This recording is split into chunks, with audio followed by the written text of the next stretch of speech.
And I have here some onions, carrots, and celery, a little bit of garlic. I just smashed the garlic.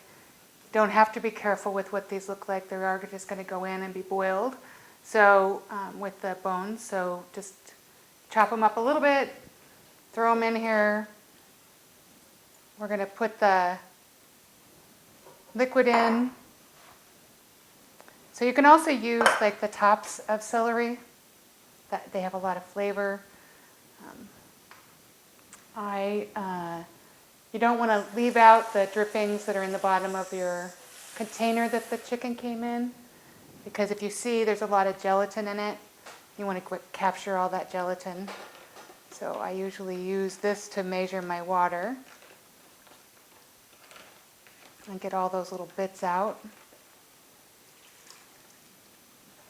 And you want to put enough water to cover. You don't want to put too much water in, otherwise your stock will not be gelatinous. So you want to put that in there, pretty much just to cover. This is going to go on medium-low for about 5 hours.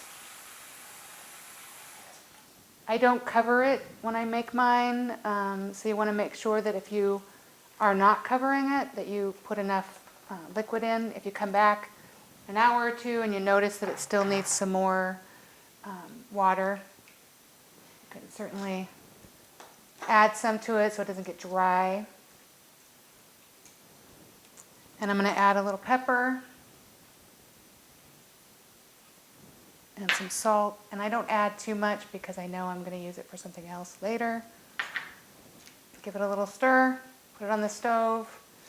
Once you've simmered it for 5 hours, you should be able to let it rest for a little bit until it gets chilled, and then it doesn't have to be cold, but it should be at least room temperature. And then you strain it in a fine strainer, and you should get out of this, you should get, this is the one that I made last night. I put it in the refrigerator, and you could see that it's a little thick. It's got a little gelatin in it,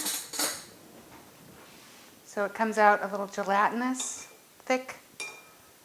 And usually there's a thin layer of fat on it. Some people say mix it in. I usually take it off, just scrape it off the top. And one of the reasons why I do that is because then you don't have to worry about in your stock going through and skimming it all the time. I just let it rest, put it in the refrigerator, it'll all come to the top, and then I can use the stock for another something. So enjoy, and you can put this out in the freezer also, let it get cold and freeze it. You could take it out and use it for your products for dinner.